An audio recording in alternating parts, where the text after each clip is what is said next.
नमस्कार बच्चों, आज हम भूगोल विषय कक्षा 11वीं से महत्वपूर्ण प्रश्न जो परीक्षा में आ सकते हैं उसको लेंगे।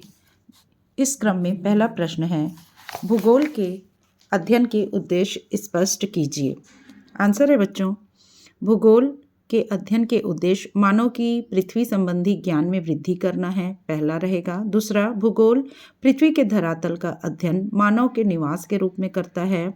तीसरा है, संसार के विभिन्न प्राकृतिक प्रदेशों के अध्ययन से उनके संसाधनों का मानव के लिए अधिकतर उपयोग करना है।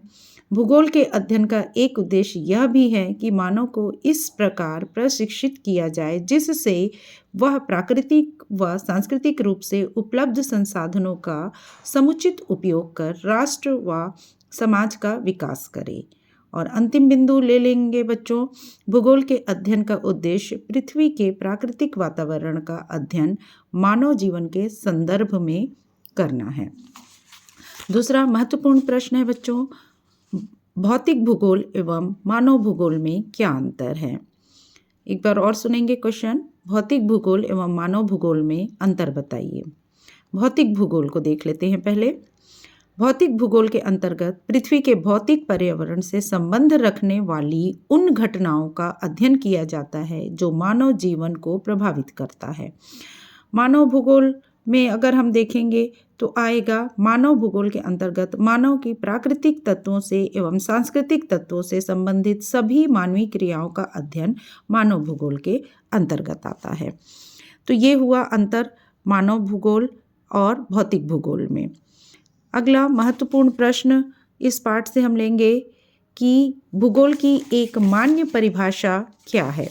भूगोल की एक मान्य परिभाषा क्या है। हार्टशॉन के अनुसार भूगोल वह विज्ञान है जो पृथ्वी के एक स्थान से दूसरे स्थान तक के परिवर्तनशील स्वरूपों का वर्णन करता है और उनकी व्याख्या मानव संसार के रूप में करता है। यह है भूगोल की एक मान्य परिभाषा।